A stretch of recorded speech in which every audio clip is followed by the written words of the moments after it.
Let us pray. Oh God, may the words of my mouth and the meditation of all of our hearts be acceptable in your sight, you who are our rock and our Redeemer. Amen. Well, on the BBC website, there is an article that lists the top 10 stories of all time that have shaped the world, which, as you might expect, caught my attention, being a person that loves stories. Now, ranking number 10 through number 6, I'll go through very quickly. The Iliad was number 10, Homer's 8th century BC epic poem. Number 9, 100 Years of Solitude by Gabriel Garcia Marquez. Number 8, Shakespeare's Hamlet. Number 7, Don Quixote by Miguel de Cervantes. This was published in 2 volumes in the early 1600s. Many view this as the first novel ever written. And then Tales from 1001 Arabian Nights. Now, number 5 on the list is Things Fall Apart by the Nigerian author Chinua Achebe. It tells the story of the colonization of a Nigerian tribe from the point of view of an African perspective. Nigerian Anehi Idoro Glines writes this: Achebe's innovation was to change the conventions of modern storytelling so that instead of seeing darkness anytime readers looked at Africa, they would see what every novel was designed to show, a complex representation of life. Number 4 is George Orwell's iconic 1984. It was written in 1949. This groundbreaking dystopian novel seems ever relevant even today. Gene Seaton of Westminster University writes, its precision about the mechanisms of propaganda and the machinery of oppression has got it banned by every authoritarian regime. They are scared of its power to name horror. It is a handbook for those who want to resist. Number 3 is Mary Shelley's Frankenstein, which was written in 1818. Yes, it's a monster story, but at its heart, it is so much more, with themes of life and death, of God and humanity. Novelist Nilyanja S. Roy says, Frankenstein influenced scientists as well as writers and speaks to the modern fear of the creations that spin out of our control. The number 2 most influential book, according to BBC, is Harriet Beecher Stowe's Uncle Tom's Cabin. Jenny Bott, writer and contributor editor at Pop Matters, calls it the first widely read political novel in the United States and the first work of fiction that openly addressed the cruelty of slavery, human exploitation, the lopsided legal system, the entrenched patriarchy, the need for feminism, and many more themes. And then standing alone atop the list is another by Homer, The Odyssey. Kenneth Warren, professor of English at University of Chicago, says, there is no getting around how foundational Homer's epic has been for storytelling in the West. The Odyssey has provided the architecture for the quest narrative and the template for characterizing male and female virtue in ways that shape, enable, and limit our storytelling habits even into the present. So, welcome to a 2-week sermon series with one of the more underrated stories in the Bible, at least in my opinion, and that is the story of Esther from the book of the same name. The series title is For Such a Time as This. We will hear that phrase coming out next week, but I absolutely love this story. Esther is a riveting book with a compelling plotline, complete with heroes and villains, sex and death, threats and revenge, danger and political intrigue, just to name a few. It's a story that speaks of so many modern-day issues, including anti-Semitism, racism, the abuse of power, even religious expression. So in preparation for the series, I did quite a bit of study and research on this lesser-known book of the Bible. And if you think you're familiar with the story of Esther, hopefully you'll learn some new insights over the next 2 weeks. And if you're unfamiliar, well, you're going to love this story. Esther is a book that has garnered attention for a variety of reasons. For starters, it's one of only 2 books in the Bible that doesn't name God specifically anywhere in the entire book. It's also the only book in the Hebrew Bible that isn't attested or found among the Dead Sea Scrolls, nor does the New Testament speak about Esther at all. It's not actually a work of history, but as the Oxford Study Bible puts it, it's a historic novella, meaning it's a fictional story that was written within a historical framework. Now, that doesn't bother me at all. In fact, you may have heard me say from time to time that just because a story in the Bible may not have actually taken place doesn't mean it is not true, right? There's truth about God and humankind, about faith and our relationships therein that comes from a variety of methods. And some good stories are a way to convey that as well. I love a good story, and let me tell you, Esther is a great story. The Book of Esther is read during the Jewish festival of Purim. It's a story that is read in its entirety. Carol Betchel, in her interpretation commentary on Esther, says, really, that's the only way to read Esther, to appreciate all of its reversals, ironies, and repetitions. You have to read it all the way through. We're not exactly going to read every word throughout Esther. That will be your homework over the next 2 weeks, but we will cover all of the events that happen in all of the chapters over the next 2 weeks. Biblical scholar John Levinson remarks that the book is so filled with action that no scene can be omitted without causing damage to the storyline. So I hope you'll find it compelling to be back here next week, whether it's here in person or streaming online. So I invite you to take out your Bibles, open your Bible apps. If you're here in person this morning, you can grab the Red Pew Bible in the seat back in front of you and open to the Book of Esther. By the way, if you have the church app and you click on read the Bible in the home page, it will take you to the first chapter of whatever it is that we're reading, in this case, chapter 1 of the Book of Esther. Esther 1, verses 1 to 4. This happened in the days of Ahasuerus, the same Ahasuerus who ruled over 127 provinces from India to Ethiopia. In those days, when King Ahasuerus sat on his royal throne in the citadel of Susa in the 3rd year of his reign, he gave a banquet for all his officials and ministers. The army of Persia and Media and the nobles and the governors of the provinces were present, while he displayed the great wealth of his kingdom and the splendor and pomp of his majesty for many days, 180 in all. Well, you will soon come to discover that the word of the day for chapter 1, actually for the entire book, really is excess, right? King Ahasuerus, he's ruler of 127 provinces from India to Ethiopia. By the way, the rabbis say that Artaxerxes, or in some Bible translations simply Xerxes, was the proper name for Ahasuerus. That name in Hebrew actually sounds like the same word for headache, which is a little bit of a foreshadowing as to where this book is going to go.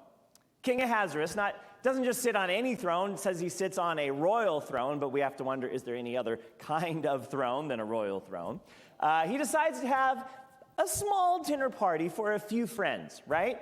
Which actually becomes a 6-month banquet. Now, keep your eyes peeled for how often feasting and banqueting happen throughout the book of Esther. Now, in this particular banquet, the aforementioned king invites all of his officials and ministers, including all of the nobles and governors from every province, and the entire army. So all of the city halls, the state legislatures, all of the people that are elected to power leave their office and come to the capital for 6 months. You have to wonder who is running the kingdom, right, if everybody's here for a 6-month party.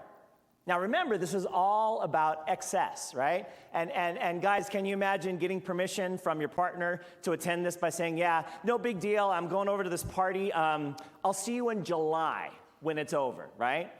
What was the purpose of this party? Was it some auspicious anniversary in the life of the kingdom? Was it a royal wedding, perhaps? Not exactly.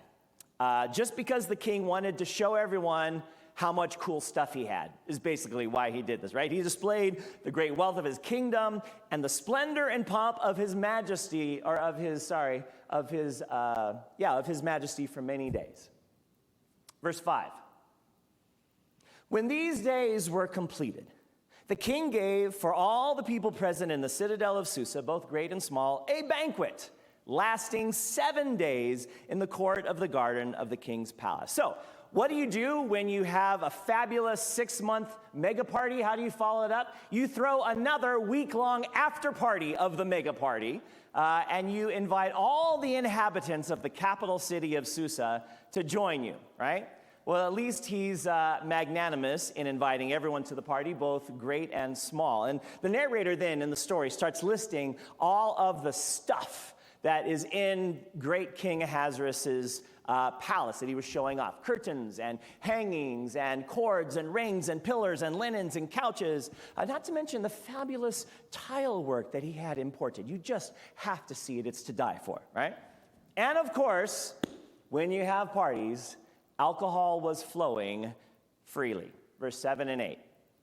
Drinks were served in golden goblets, goblets of different kinds, and the royal wine was lavished according to the bounty of the king. Drinking was by flagons without restraint, for the king had given orders to all the officials of his palace to do as each one had desired. Kind of sounds like a college frat party, doesn't it? Right? Okay, to recap, distilled spirits are in excess, drinking glasses are excessively elaborate, the amount of alcohol, no holds barred, without restraint. What could go wrong, right? We're also told in verse 9 that Queen Vashti also was giving a banquet for the women in the palace at the same time. So maybe instead of a college frat party, it's more like a stag party, a bachelor party, as it's only the men that are invited to be with the king. The queen is having her own little soiree on the side for her lady friends. Verse 10.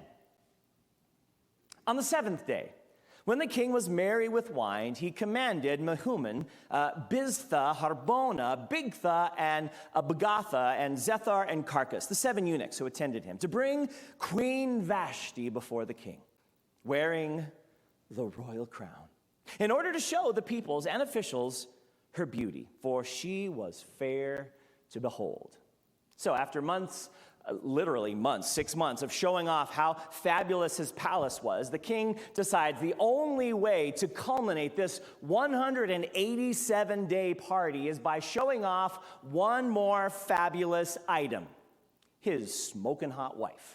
Right? Now, unfortunately, women back in this day were seen as property of the men in their lives, whether it be husbands or fathers. And Vashti, despite being the queen, despite having her own gathering that she was leading and attending to, she is summoned by her drunk husband.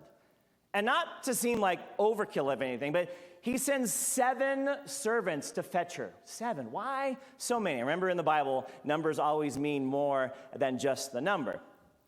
Some rabbis even suggest that the king's request here implied that she was to wear the royal crown and nothing else when she came.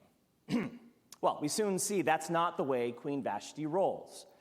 Verse 12, but Queen Vashti refused to come at the king's command, conveyed by the eunuchs. At this, the king was enraged, and his anger burned within him. So what a witness we have here, right? We have a strong woman who's comfortable enough in her own personhood to be able to express herself with confidence and boldness.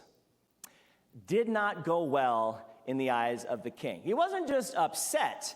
The narrator tells us he was enraged, and his anger burned within him. So Ahasuerus has all the power and position that come from being king.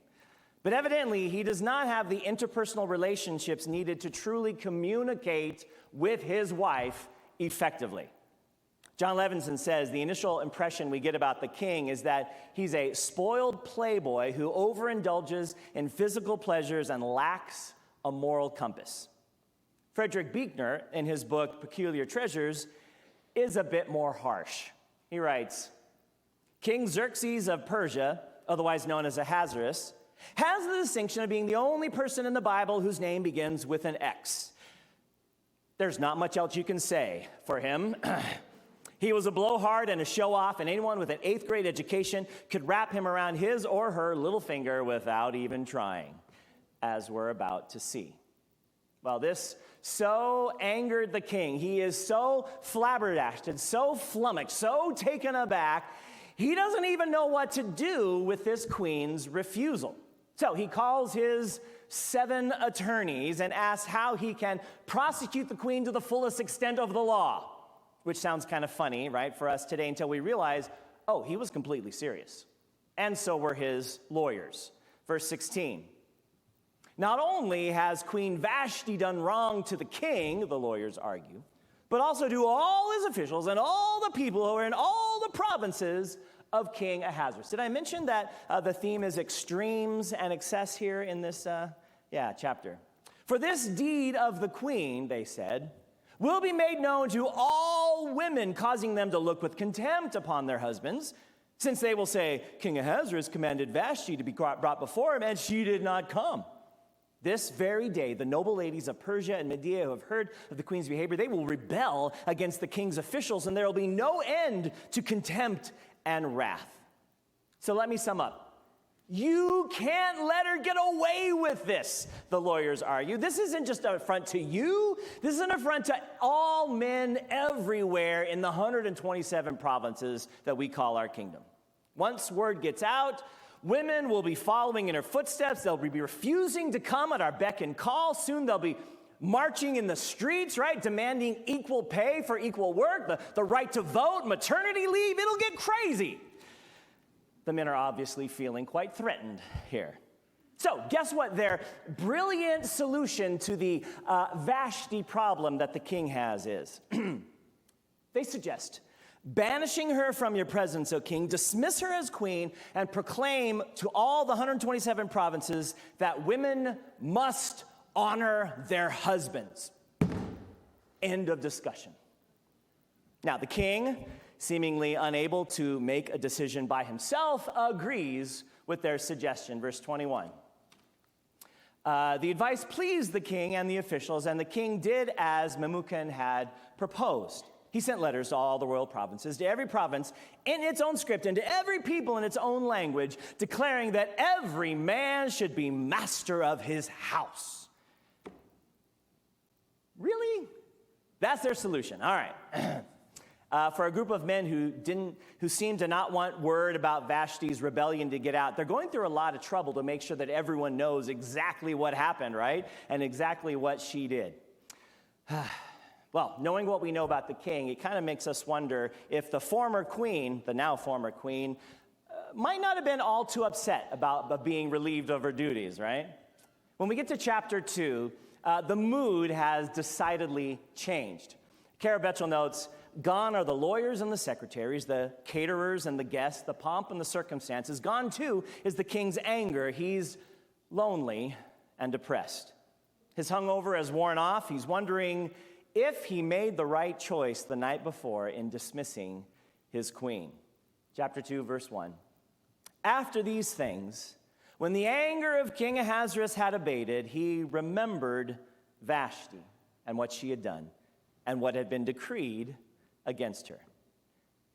Maybe she wasn't that bad of a wife after all, he ponders. Maybe it was the alcohol talking when I made those decisions last night. Maybe, but before he can go too far down that rabbit hole, his servants spring into action. No, we've got a great idea, king. A beauty pageant just for you. Let's find the next Miss Persia, they proclaim, right? We'll bring beautiful young women from all 127 provinces. We'll fix them up nice and pretty for you, your majesty, and then you alone can choose your next queen. Which sounds like a great idea if you are the king. But if you are the women that are about to be proclaimed or provided, or any of their family members, maybe not so much, right? But for starters, the women don't get to decide if they want to enter into this beauty contest at all. The choice was made by other men in their communities. And then second, the contestants won't ever be able to return home when it's done. No, if they're not the one that is chosen, they will simply now become part of the king's harem, which I can only assume is the dream of every young girl everywhere, right? Yeah, not at all. This is where our heroine of the story comes into play, Esther. The narrator tells us her backstory, right? Her father had been taken away from Israel to Babylon by King Nebuchadnezzar during the Great Exile. Her older cousin, a man named Mordecai, had raised Esther after both of her parents had died. In fact, the narrator tells us that he adopted her as his own daughter. When the beauty contest search came to their town, Esther, whose name was Hadassah, was chosen. And so she found herself now in the citadel of Susa, the capital, with many other young girls. But something interesting happened on the way to the finish line. Haggai, the eunuch in charge of the newly acquired young women for this beauty search, he takes a liking to Esther. There was something about her that just captured his favor, and he gave her the best cosmetics, the finest food, and 7 chosen maids. There's that number again. It keeps appearing over and over. It's the number of perfection. 7 chosen maids to assist her in whatever she may need. Now, not one to simply abandon his adopted daughter, Mordecai himself also moves to the city of the citadel of Susa, and he keeps watch as best he could by moving back and forth in front of the palace gates every morning and finding out word, how is Esther doing? He wants to make sure that she's not left alone. And then we get the scope of this search, this beauty contest for the next queen. Each woman that has been brought to the city would undergo 12 months of beauty treatments, 6 months of body oils, 6 months of perfumes and cosmetics. Did I mention this was a story about extremes and excess? Yeah. Then each girl would have one night with the king, and she could bring any one item that she desired with her that evening. You know, like an extra large pepperoni pizza, maybe the Wi-Fi password, tickets to a monster truck rally around town, whatever she thought would do the trick to get in good with King Ahasuerus. And then once a girl had her one night with the king, she would be reassigned to the royal harem and would await further word. This was a contest that went on for years. At some point down the road, the king would decide who his favorite was, and she would become the next queen. Verse 15. When the turn came for Esther to go into the king, she asked for nothing except what Haggai, the king's eunuch, who had charge of the women, advised. Now Esther was admired by all who saw her. When Esther was taken to King Ahasuerus in his royal palace in the 10th month, which is the month of Tebeth, in the 7th year of his reign, the king loved Esther more than all the other women. Of all the virgins, she won his favor and devotion, so that he set the royal crown on her head and made her queen instead of Vashti. So whatever it was that Haggai suggested she take that one night, it must have worked. But really, to be honest, there was something special about Esther. I mean, she had the it factor. All who saw her knew it. There was something just amazing about her. And Ahasuerus recognized he had a keeper, so keep her he did. She was declared queen, and if you were paying attention to the dates, this is 4 years after Queen Vashti was so unceremoniously dismissed. King Ahasuerus, you found your next queen. What are you going to do now? Verse 18. Then the king gave a great banquet to all his officials and ministers, Esther's banquet. He also granted a holiday to the provinces and gave gifts with royal liberality, right? When in doubt, what's the king's motto? Let's have a party. Again, everything the king does is in excess. Royal liberality, all right?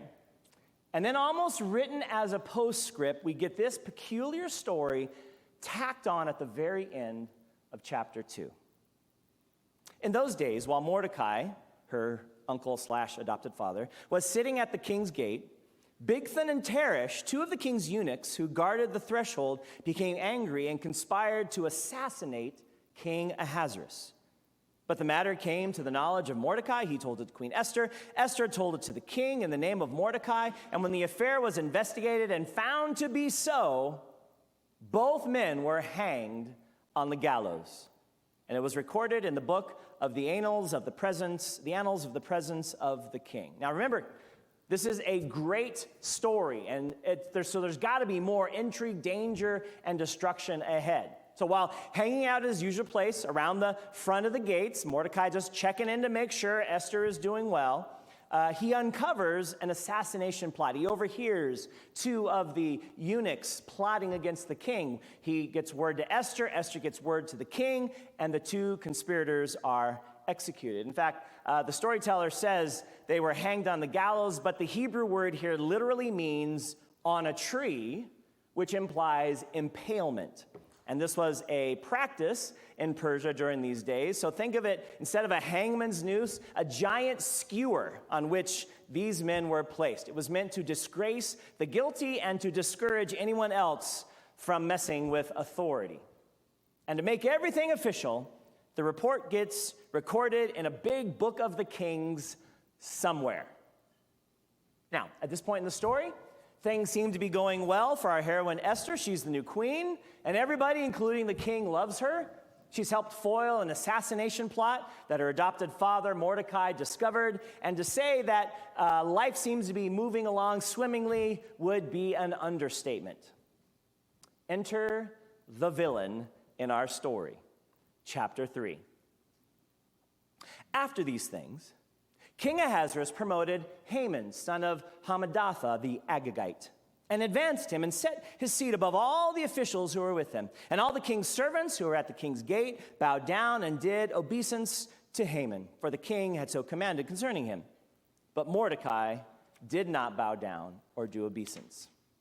Now, it kind of seems like a strange turn of events, doesn't it, right? Let's think back at what just happened. Mordecai saves the king's life, and all that he gets for his endeavors is a notation in a book somewhere. While the previously unmentioned Haman is promoted to second in command to the king, and everyone whom he walks by has to bow down before him.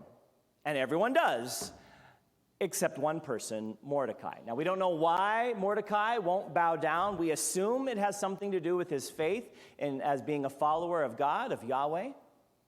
Verse 5, when Haman saw that Mordecai did not bow down or do obeisance to him, Haman was infuriated. But he thought it beneath him to lay hands on Mordecai alone. So, having been told who Mordecai's people were, Haman plotted to destroy all the Jews, the people of Mordecai, throughout the whole kingdom of Ahasuerus. The patterns of extremes and excess continues, right? Haman is feeling disrespected, but instead of dealing directly with the one person that caused that disrespect, he decides to opt for kill them all. Every single Jewish person in 127 provinces of King Ahasuerus' kingdom. That is extreme. So Haman cast lots, the Babylonian word for casting lots. It's like drawing straws or rolling dice. The word is pur, P-U-R. That's where the phrase Purim comes from. And this purge day was determined to be the lucky 13th day of the 12th month of the year. Now, all he had to do was convince the king to move ahead with this dastardly plan. And any ideas on whether the king will have an opinion of his own about whether this is good or not? Yeah, I didn't think so. Haman tells the king that there's an entire group of people in his kingdom who refuse to obey any of the king's laws and are causing a great disturbance. They're a rotten lot, rude and insubordinate. They don't deserve to live, says Haman. Of course, it's a bold-faced lie, and he doesn't exactly say which group it is, being intentionally vague. And then to top things off, Haman says he'll kick in some of his own money to help out with the project, 10,000 talents of silver.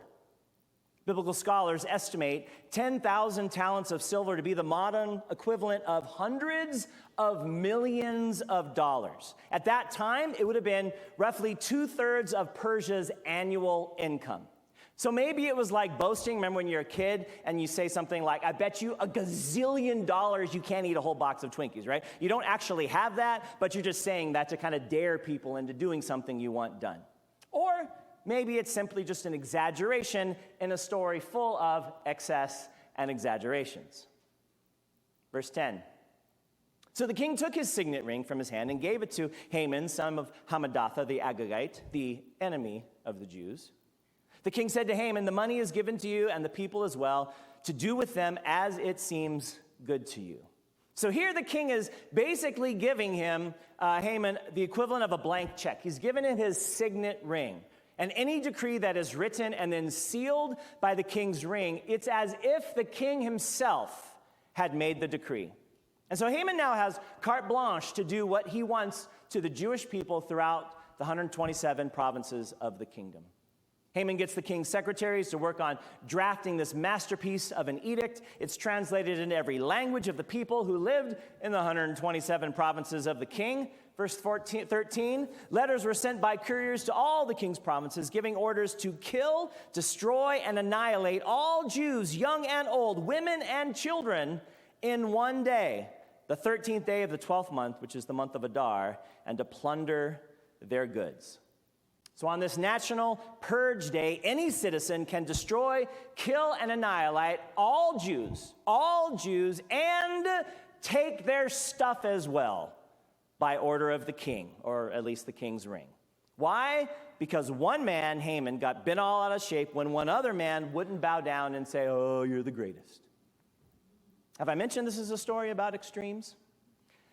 This weekend is Martin Luther King Jr.'s holiday weekend. It's a weekend when we honor the life and legacy of a man who stood up against just such hatred, injustice, prejudice, and downright evil. We live in a nation with incredible freedoms. Unfortunately, that has also led many different forms of racism over the years, and we're still dealing with racism today. I shouldn't have to say this, but I will. There is no place for racism, prejudice, hatred, or intolerance of any time, especially among those who call ourselves followers of Jesus. And as long as I am pastor here, Palmdale United Methodist Church will continue to be a community of faith that is inspired by Jesus to love, with no tolerance or room whatsoever for hate. And as we come to the end of today's portion of this incredible story, we find there's only one thing to do after Haman's devised such a dastardly plan. Verse 15. The couriers went quickly by order of the king, and the decree was issued in the citadel of Susa. So the king and Haman sat down to drink. But the city of Susa was thrown into confusion, right? After a hard day's work, it's time for an adult beverage, says the king, and Haman says, "I'll drink to that." And everyone else is looking at what was just declared.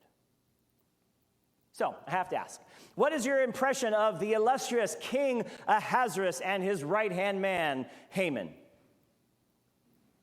Biblical scholar Carol Betchel notes that the words for destroy and enslave are virtual homophones, meaning they sound identical, but they're spelled differently, like we sing a hymn in church or we point to him in church, right? Sounds the same, two different words. Maybe that's why the king was so quick to agree to Haman's plan. He might have thought that his subjects were just going to be enslaved, not destroyed. Of course, we've come to see that the king isn't exactly one who does his due diligence for pretty much anything that happens under his authority.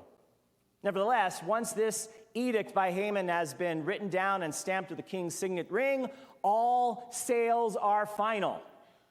As we've seen all along, it's a story of what? Extremes and excess, right? It's a story where the main monarch is obviously self-absorbed. He loves to show off his toys. Never one to have an opinion of himself. He's always quick and eager to give away his power and authority. Doesn't exactly sound like someone you would want to have being your leader, does it? Which makes us wonder, will Haman get away with this plot? What will happen to our friend Mordecai? Will the king discover that his queen is also among the member of the soon-to-be purged race of Jews? Will there be any more drinking and banquets and parties? You can pretty much count on that happening, right? Will the king make any more questionable decisions? Come back next week for the exciting conclusion to these and other questions as we finish our 2-week study on the Book of Esther for such a time of this. And all God's people said, Amen. By the way, you can read all of chapters 1, 2, and 3 today just to make sure you're up on the story.